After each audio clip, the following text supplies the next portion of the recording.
ನಮಸ್ತೆ. ನಮಸ್ತೆ madam. News 42 Kannada. ನಮಸ್ತೆ ಸರ್, ನಿಮ್ಮ ಹೆಸರು? ಗುರುಪ್ರಸಾದ್ ಪೂಜಾರಿ. ಸರ್, ಕಂಪನಿ ಹೆಸರು? ನವ ಯೂನಿಟಿ ಮಾರ್ಕೆಟಿಂಗ್ ಓಪಿಸಿ ಪ್ರೈವೇಟ್ ಲಿಮಿಟೆಡ್. ಕಂಪನಿಯ ಹುಟ್ಟುಹಾಕುವ ಉದ್ದೇಶ ಏನು ಸರ್? ಮೇಡಮ್, ನಮ್ಮ ದೇಶದ ಅನೇಕ ಸ್ವಾವಲಂಬಿಯಾಗಿ ಬದುಕ್ತಿರುವಂಥವ್ರಿಗೆ ಒಂದು ಸ್ವಾವಲಂಬಿ ಬದುಕು ಕಲ್ಪಿಸುವ ಉದ್ದೇಶ. ಅದೇ ಥರ ನಮ್ಮ ದೇಶದ ಕುಲ ಕಸುಬುದಾರರಿಗೆ ಅವರ ವಸ್ತುಗಳಿಗೆ ಮಾರುಕಟ್ಟೆ ಒದಗಿಸುವಂಥ ಉದ್ದೇಶ.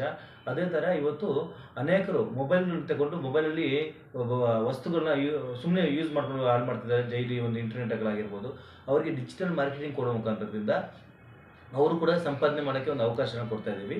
ಅದೇ ಥರ ಇವತ್ತು ಮಣ್ಣಿನಿಂದ ತಯಾರಾಗಿರುವಂತಹ ಕೆಲವು ಹೊಸ ಪ್ರಾಡಕ್ಟ್ಗಳನ್ನ ಪರಿಚಯ ಮಾಡ್ತಾ ಇದ್ದೀವಿ. ಇದು ಪ್ರತಿ ಮನೆಗೆ ಹೋಗಬೇಕನ್ನೋ ಉದ್ದೇಶ. ಇದರ ಒಂದು ಉಪಯೋಗ ಕೂಡ ಪ್ರತಿಯೊಂದು ಮನೆಗೆ ತಿಳಿಸ್ಕೊಂಡು ನಾವು ಇದನ್ನು ಪ್ರತಿಯೊಬ್ಬರಿಗೂ ಮಾಡ್ತಾಯಿದ್ದೀವಿ. ಅದೇ ಥರ ಈ ಮಗ್ಗದ ಸೀರೆಗಳು ಎಲ್ಲರೂ ಕೂಡ ಈಗ ಪ್ರಿಂಟೆಡ್ ಸ್ಯಾರಿಗಳನ್ನ ಯೂಸ್ ಮಾಡ್ತಾ ಇದ್ದಾರೆ. ಅದರಿಂದ ಅದು ಅನರ್ಥಗಳು ಯಾರಿಗೂ ಗೊತ್ತಿಲ್ಲ. ಆದರೆ ಈ ಒಂದು ಮಗ್ಗದ ಸೀರೆಗಳ ಲಾಭ ಉಪಯೋಗಗಳನ್ನ ಜನರಿಗೆ ತಿಳಿಸುತ್ತಾ ನಾವು ಪ್ರತಿಯೊಬ್ಬರಿಗೂ ನಮ್ಮ ಸಂಸ್ಥೆಯಲ್ಲಿ ಬರುವಂಥ ಪ್ರತಿಯೊಬ್ಬರಿಗೂ ಕೂಡ ಒಂದು ಬಿಸ್ನೆಸ್ ಕಿಟ್ ಅಂತ ಕೊಡ್ತಾ ಇದ್ದೀವಿ.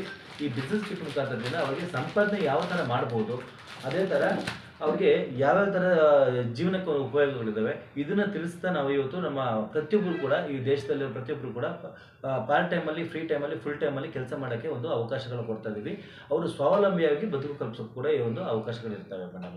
ಇಲ್ಲಿ ಯಾವುದೇ ರೀತಿ ಇನ್ವೆಸ್ಟ್ಮೆಂಟ್ಗಳಿರಲ್ಲ. ಇಲ್ಲಿ ಜಸ್ಟ್ ಅವರೊಂದು ಬಿಸ್ನೆಸ್ ತಿಳ್ಕೊಳ್ಳೋಕ್ಕೋಸ್ಕರವಾಗಿ ಒಂದು ಬಿಸ್ನೆಸ್ ಕಿಟ್ನ ತಗೋಬೇಕಾಗುತ್ತೆ. ಆ ಬಿಸ್ನೆಸ್ ಕಿಟ್ಟಲ್ಲಿ ನಾವು ತಯಾರು ಮಾಡಿರೋಂಥ ವಸ್ತುಗಳನ್ನ ಅವ್ರ ಮನೆ ತಲುಪಿಸ್ತೀವಿ. ಈ ಮನೆಯಲ್ಲಿ ಅವರು ಯೂಸ್ ಮಾಡೋ ಮುಖಾಂತರದಿಂದ ಇಲ್ಲಿ ಯೂಸ್ ಮಾಡಿಕೊಂಡು ಈ ಒಂದು ವಿಚಾರನ ಇನ್ನೊಬ್ಬರಿಗೆ ತಿಳಿಸೋ ಮುಖಾಂತರದಿಂದ ಸಂಪಾದನೆ ಮಾಡೋಕ್ಕೆ ಅವಕಾಶ ಇದೆ. ಇದೇ ಥರ ಡಿಜಿಟಲ್ ಮಾರ್ಕೆಟಿಂಗ್ ಕೋರ್ಸ್ ಕೂಡ ಇದೆ ಮೇಡಮ್. ಆ ಒಂದು ಕೋರ್ಸ್ ಮುಖಾಂತರದಿಂದ ಅವರವರ ಮೊಬೈಲಲ್ಲಿ ಅವರು ಒಂದು ಸೋಷಿಯಲ್ ಮೀಡಿಯಾದಲ್ಲಿ ಆ್ಯಡ್ ಕೊಡೋದಾಗಿರ್ಬೋದು, ಅದನ್ನು ಕಲ್ತ್ಕೊಂಡು ಅವರು ಸಂಪಾದನೆ ಮಾಡೋಕ್ಕೆ ಅವಕಾಶನ ಈ ಒಂದು ಕಂಪ್ನಿ ಕಲ್ಪಿಸ್ಕೊಡ್ತಾ ಇದೆ ಮೇಡಮ್ ಅವರೇ. ಸರ್, ಕಂಪನಿ ಕಟ್ಟುವ ಸ್ಫೂರ್ತಿ ಏನು ಸರ್?